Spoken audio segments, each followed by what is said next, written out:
So this past week I made several clips of videos rather than just, working on a video. I just took several little clips. So I thought I'll edit this together as a big vlog.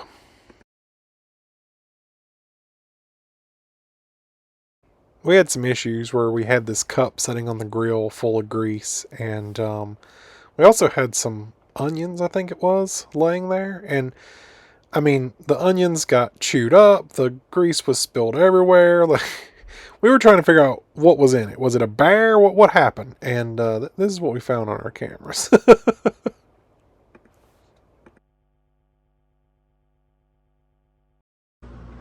I have a porch that's covered and dry and perfect place to put packages, which is usually where they put them. And I put my boxes here because, we just take them all off at once. But UPS has really been shafting me lately. I don't really understand. I mean, I get it's a roof, but you're right on the edge. That's going to get wet. I feel the need to comment. Lucid just dropped the price on their cars up to $12,500 discount on whatever it used to cost. And, it may have some thinking, maybe I want a Lucid. Maybe I should think about it. I don't think so. Lucid has been one of the only companies to be very vocal and public about their fact that they won't accept Tesla as the North American charging standard. They won't adopt it. They won't use it. They have no intention of partnering with Tesla. And I mean, we know Lucid and Rivian in some aspects were started by ex-Tesla employees, and, they don't want to give into the system, whatever. But I think that's going to be the downfall of Lucid. I think that's it. If you won't adopt the charging standard that works. You won't work with Tesla on having chargers everywhere where everyone doesn't have chargers. You'll be the only one left. And why would I want to buy a Lucid? I mean, sure, if I want to go 500 miles from my house and back round trip, I guess that would be great if I had a Lucid that had 500 miles of range. But otherwise, it's a complete waste.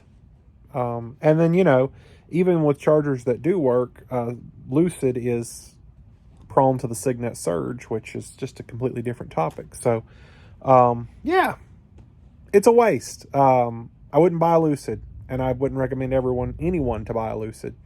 It makes no sense. I've been having issues with my Rivian. All of a sudden, it started not waking up. At home, I usually park it unlocked, and I'll get in and the screens will be black and it'll take forever to start up. And then at work, I lock it and it takes upwards of 4 minutes to wake up and unlock before I'm able to get in the truck. So here's a clip. Just some insight. I've been standing here for about 45 seconds waiting. No gear guard. No nothing.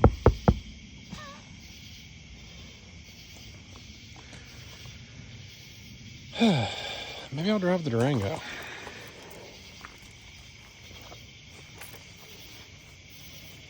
Man, I've got my phone on me. Oh, there it goes. That took forever.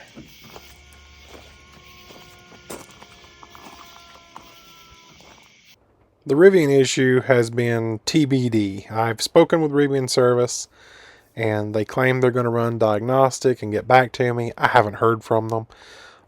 They did do a reset of the truck, and it seems to be better, but it's not fixed. It's still taking forever, just not as long.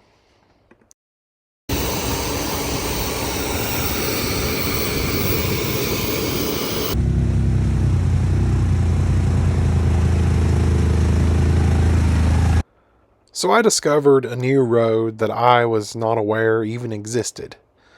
It is a one-way, 8-mile gravel road that connects Cades Cove to Tell the Dragon.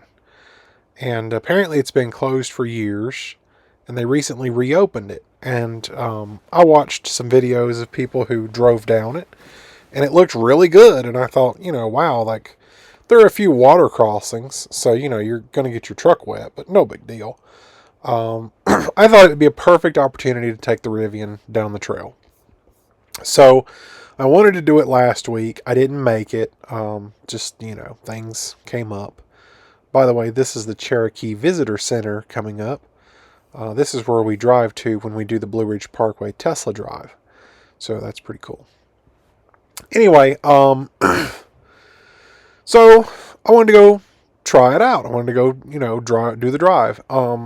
The road itself, being a 8 mile gravel road one way, it's not on any maps. There are no maps that show that road as, an option.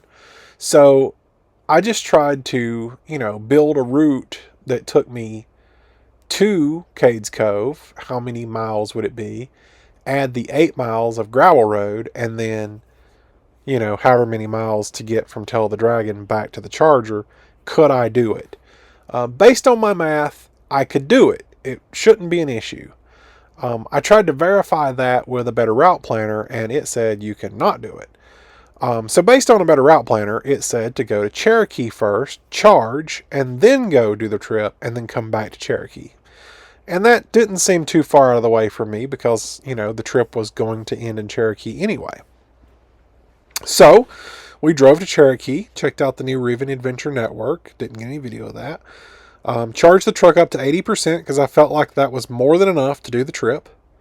And we drove. And so this is us driving out of Cherokee now on Newfound Gap Road to go to Townsend to check out Cades Cove. I go ahead and tell you that we did the drive, got there, and the road was closed. And I kind of expected that because it has been raining for the past week. And I read that, if it rains, they usually close the road because of mud. They don't want the road getting destroyed, stuff like that. So I'm probably just going to have to try it again on a day that, the road isn't closed. Probably when it doesn't rain for a week. But it was still an enjoyable trip. And I think we're still in Newfound Gap. This is just crossing the top, going through a tunnel, going down the other side now. But I will try to throw in some pictures that we seen. We did see some animals this time we went through Cades Cove, which honestly, it's hit or miss going through Cades Cove. You may see something and you may not. So I'll throw those pictures in. And then I've obviously got the video of the gravel road up until the gate. Because, actually this was after we turned around and left the gate because it was closed. But it was still an enjoyable trip, and given that we had charged to 80%, I was able to drive all the way back home, and I got home with 9%. So starting in Cherokee at 80%, we went all the way through Cades Cove, around the Loop Road, up through Pigeon Forge, back home through Interstate 40, and I probably did about 80 the entire way. We won't talk about that. And was still able to get home with 9%.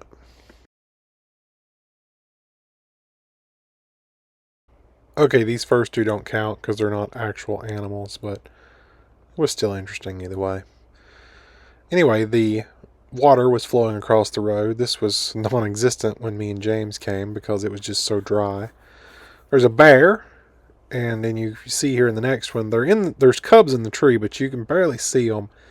But in this next one, you can see on the left there, he's peeking around the corner at you. There he is. But they have these nice little bridges out on the dirt road, so we got a picture of that. And I think this might be a coyote.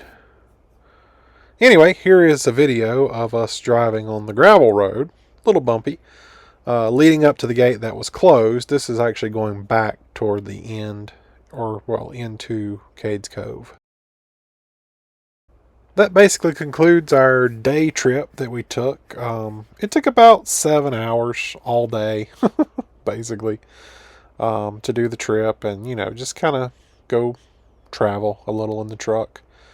It was good, and I ended up driving in conserve mode on the way back just to try to, make sure that I had that extra little bit of push to get home. Didn't need to, had plenty. Yes, we got home at 9%, but I think it said something like 40 miles remaining or 38, something like that. We had plenty. We would have been fine. But either way, it was enjoyable, and the truck is still charging, and it's like 1 a.m. Still charging. It's got a big battery. Anyway, just kind of wanted to show you all these clips that we grabbed throughout the week. Things that I had on my mind, whatever. Sort of a vlog style, because I didn't have a whole lot going on here, and none of it was good enough to be a video by itself, so I thought I'll just show you what I did for the past week. That's what I did.